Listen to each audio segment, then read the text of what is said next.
네, 경제현장 오늘 이슈 체크로 이어갑니다. 정부가 서민의 주거 안정을 위해 새로운 임대주택 공급 방안을 발표했습니다. 핵심은 20년 장기 민간 임대주택을 공급하는 건데요. 민간 임대 시장에 기업을 끌어들여서 장기간 거주할 수 있는 양질의 임대주택을 공급한다는 구상입니다.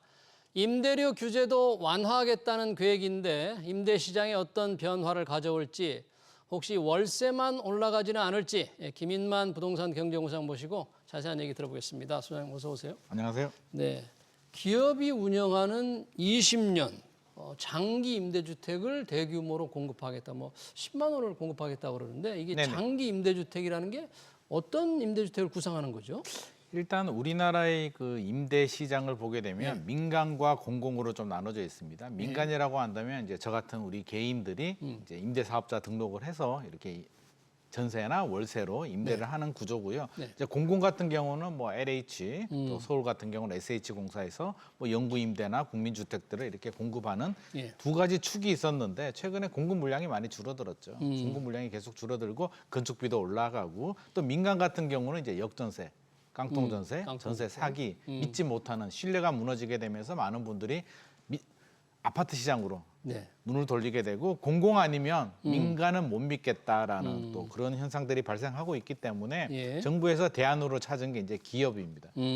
기업이 자금력이 되는 기업이 임대주택을 많이 짓도록 해주겠다라는 건데요. 기존의 개인은 10년입니다. 10년 동안 이제 의무 보유 기간을 주게 되고 여러 가지 혜택을 줘서 많은 임대주택을 짓게 했는데 그게 여러 가지 문제가 생기다 보니 이번에 나온 내용을 보게 되면 뭐 여러 가지 회사들, 뭐 부동산 리츠 투자 회사가 있을 수도 있을 것 같고요. 시행사, 또 우리 건축을 많이 하는 시행사들, 또 보험사들도 끌어들였습니다. 그래서 이런 기업들한테 그동안 규제가 좀 많았지, 우리가 규제를 풀어주고 여러 가지 지원을 해줄 테니까 너희들 임대 사업 한번 해볼래? 라고 지금 당근을 던지고 있는데요. 이번에 제시한 내용을 보면 세 가지가 있습니다. 세 가지 뭐예요? 자율령이 있고요. 자율령? 준자율령이 있고요. 지원령이 있는데 이제 느낌이 오실 겁니다. 자율령은 기업 니들이 좀 알아서 해. 우리가 규제 많이 풀어줄게 라는 거고요. 이제 준자율령, 자율령으로 갈수록 정부가 자금 지원을 해줍니다.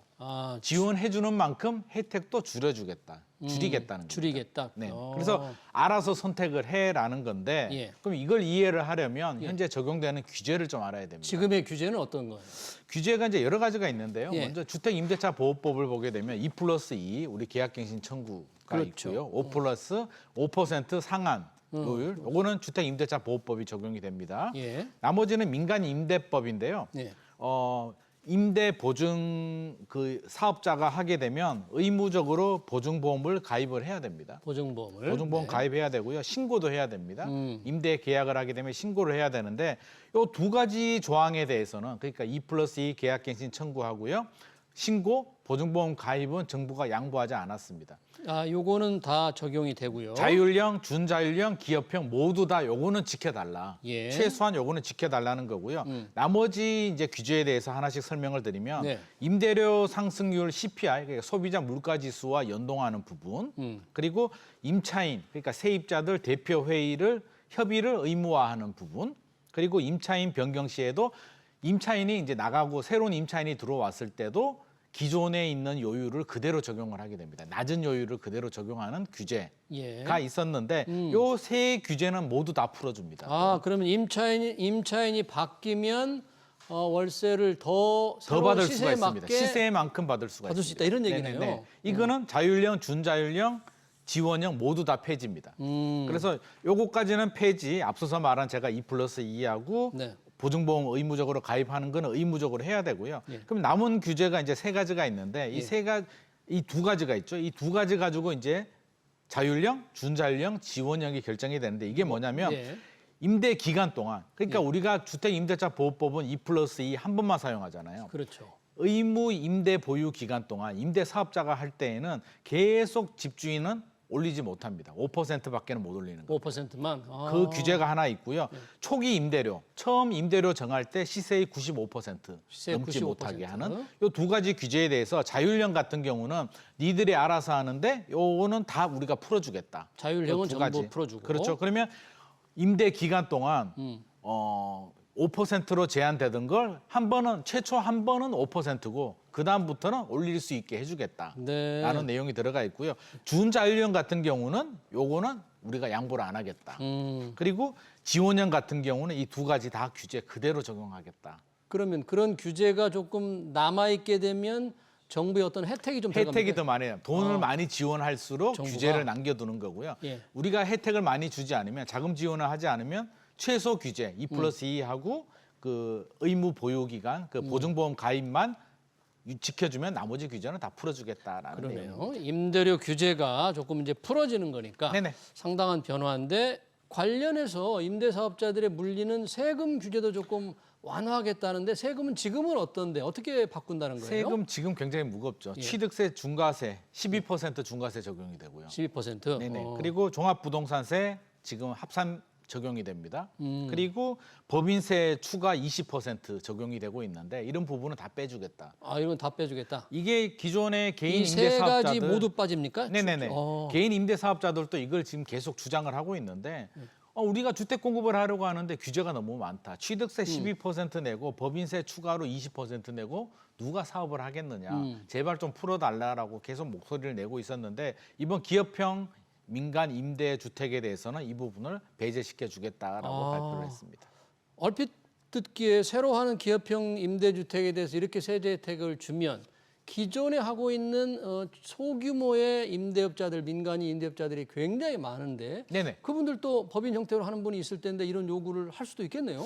할 수도 있고요. 저는 좀 형평성을 좀 맞춰주는 게 좀 필요하지 않나 그러니까요. 싶습니다. 예. 그래서 민간 기업에 대해서도 이렇게 지원을 해준다면 하면, 개인 또 민간 사업자에 대해서도 예. 세제 혜택은 좀 줄 필요는 있겠다. 왜냐하면 양쪽에서 공급을 해주게 되면 주택 공급이 더 원활할 수도 있기 때문에 네. 전세 사기만 예방이 된다면 이제 전제 조건은 전세 사기입니다. 그래서 안전한 전세 계약 시스템만 만들어 준다면 저는 이렇게 허용해줘도 좋을 것 같고요. 예. 이제 보험사들도 좀 끌어들여야 되잖아요. 자금력이 보험사들, 있는 자금력 있는 금융사들 보험사들. 끌어들이기 위해서 정부가 또 예. 재무 건전성 평가 지표 지급 여력을 20%에서 25%로 살짝 또 상향 조정을 해줍니다. 그래서 여러 가지 당근을 좀 많이 제시를 해주고 있기 때문에 예.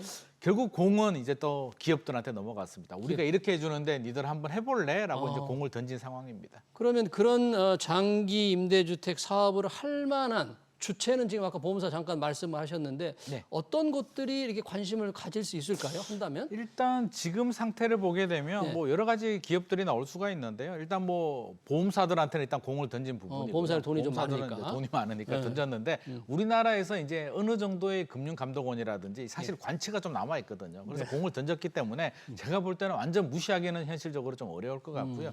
최근에 이제 우리 KT 우리는 전화회사라고 생각을 하는데 KT, 예. KT가 사실은 이게 부동산 사업을 하고 있습니다. KT 전국에 부동산이 워낙 많죠. 예, 에스테이트라는 회사 자회사를 만들어서 공유주택, 뭐 해이를 운영도 하고 있기 때문에 KT도 좀 유력한 후보로 좀 거론이 되고 있고요. SK도 이제 공유 사업, 공유 공간 사업을 하고 있습니다. SK D&D라고 있기 때문에 이런 기업들이 좀 관심을 가지지 않을까. 그리고 또 민간 부동산 회사들 중에는 요즘 공유 오피스 회사들 또 이런 스타트업 업체들 이런 업체들이 있기 때문에 아마 지금 계산기를 열심히 두들겨 볼 것 같습니다. 이제 예. 당근은 던져줬고 우리가 얼마나 수익성이 나오느냐. 네. 우리가 이 사업을 했을 때 수익이 나와야 되기 때문에 수익성 분석에 아마 지금쯤 열심히 계산기를 두들기면서 들어가지 그러네요. 않았나 싶습니다. 지금 이게 장기 20년이니까 네. 20년에 걸쳐서 임대 수익만으로 수익성이 보장이 돼야 되잖아요. 맞습니다. 근데 거꾸로 보면 임차인 측에서 보면 이게 자칫하면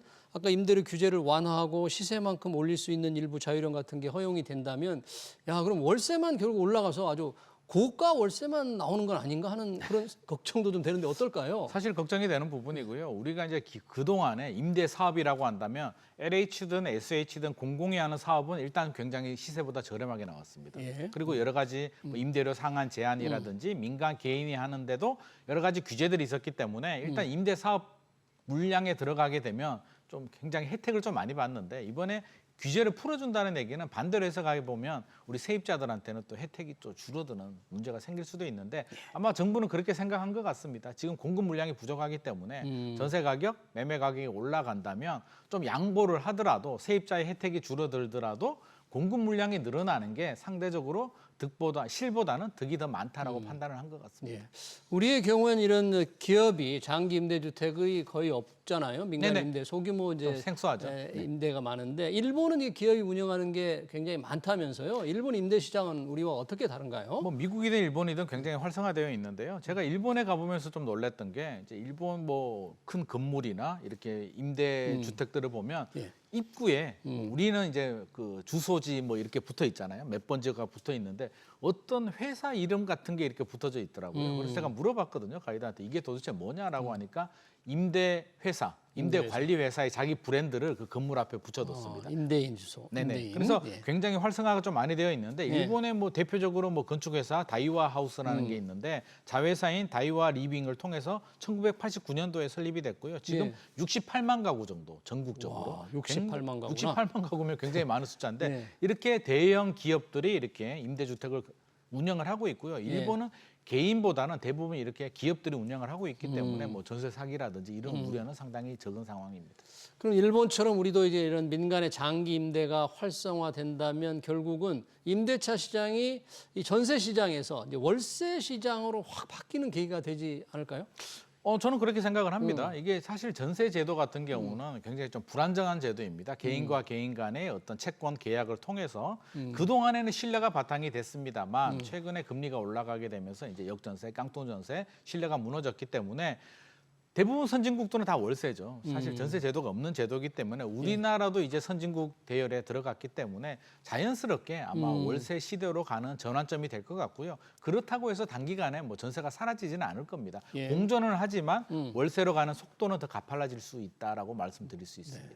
지금 이런 임대 사업 장기 기업형 장기 임대야 본격적으로 하는 건 처음인데 그래도 유사한 게 좀 있었잖아요. 우리나라도 이제 임대 등록 임대 사업자 제도가 변화를 많이 거듭해 왔는데 그동안 핵심적인 큰 변화는 어떤 게 있었죠? 사실 좀 아쉬웠던 부분이 이렇게 정책적인 부분에 오락가락을 좀 많이 했거든요. 오락가락, 예. 당장 뭐 너무 멀리 가지 않더라도 문재인 정부만 하더라도 정권 초기에는 굉장히 좀 활성화를 했습니다. 네. 공급 물량을 많이 늘려서 임대주택을 많이 늘려서 서민 주거 안정을 하겠다라고 해서 혜택을 좀 많이 줬는데 집값이 올라가다 보니 결국에는 임대 사업을 하시는 분들이 또 역설적으로 말하면 다주택자들이거든요. 그렇죠. 다주택자들이 정부가 뭐 양도세, 중과세, 종합부동산세 규제를 하는데 임대 사업자로 혜택으로 빠져나가 버리니까 정권 하반기에는 또 규제를 합니다. 예. 임대 사업자가 문제야. 막대한 규제를 하게 되면서 결국에는 그때 했던 규제들이 민간 임대 사업의 공급 축소의 뭐 전환점 어떤 빌미를 제공해 주게 되고요.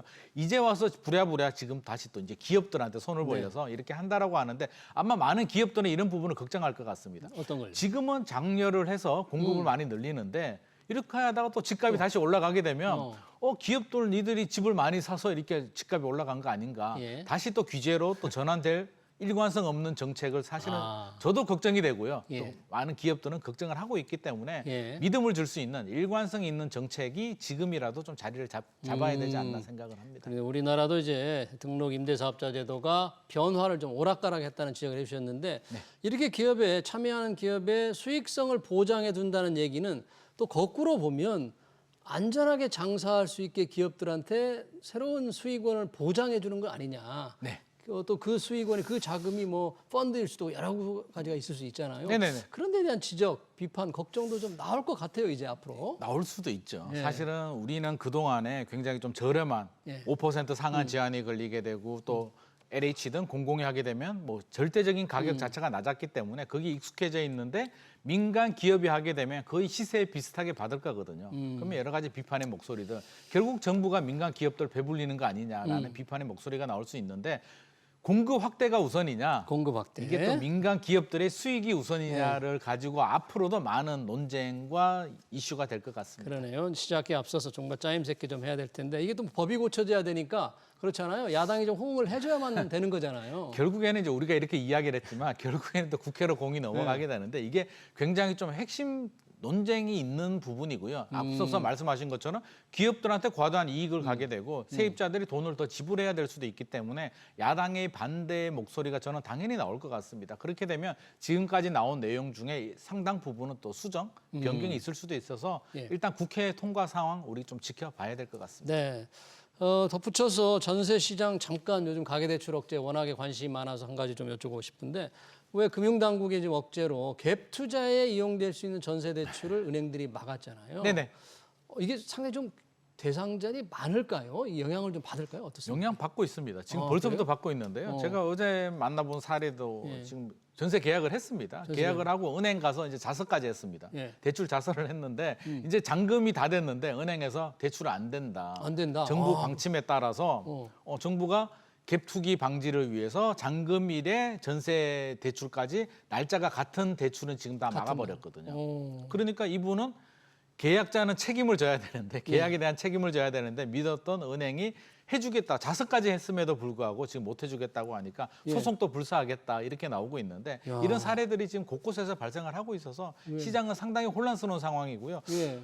갭 투기를 막는 거는 좋겠으나 네. 저는 이렇게 전격적으로 이렇게 계약을 하신 분들 소급 적용도 없이 이렇게 진행한다는 건또 당장 시장이 또 끊어버렸잖아요, 은행들이. 뚝 끊어버렸기 때문에 한마디 하니까 은행은 또 기다렸다는 듯이 끊어버렸거든요. 예. 그래서 이게 결국에는 우리 세입자들 음, 집을 살 수 없는 세입자들이 전세 계약을 하게 되는데 돈이 없으니까 또 전세 대출을 받는 거잖아요. 그렇죠. 그분들이 또 피해를 보게 되니까 예. 저는 이게 누구를 위한 대책인가, 진짜 서민 보호가 맞는 것인가, 우리 가계부채 관리도 예. 결국에는 우리 국민들, 예. 서민들의 주거 안정이 목표가 돼야 되는데 결국에는 역설적으로 또 피해를 주고 있기 때문에 예. 이 부분에 대해서는 또 다시 한번 또 어. 신중한 고려가 좀 필요할 것 같습니다. 그렇군요. 지금 가계대출 돈줄을 확 조이면 정부가 구상하는, 희망하는 집값 안정 좀 될 것 같습니까? 이게 여러 가지 논란이 있는데요. 이제 많은 분들이 또 그런 얘기를 하십니다. 문재인 정부 시절에도 규제를 했는데 집값이 계속 올랐으니까 지금 또 집값이 올라갈 수 있다라고 얘기를 하는데요. 제가 말씀드리고 싶은 건 문재인 정부는 시작점에서는 집값이 저평가였고요. 고평가로 가는 과정이었습니다. 그래서 규제가 나와도 집값이 올라갈 수 있었는데 지금은 거의 집값이 고평가 상태에서 살짝 떨어졌다가 다시 전고점을 회복했기 때문에 문재인 정부처럼 규제가 나오더라도 뚫고 계속 올라가기는 현실적으로 좀 어려운 부분이 있을 것 같습니다. 네, 잘 알겠습니다. 기업형 장기 민간 임대주택 관련 구상 얘기 잘 들었습니다. 지금까지 김인만 부동산 경제연구소장이었습니다. 소장 고맙습니다.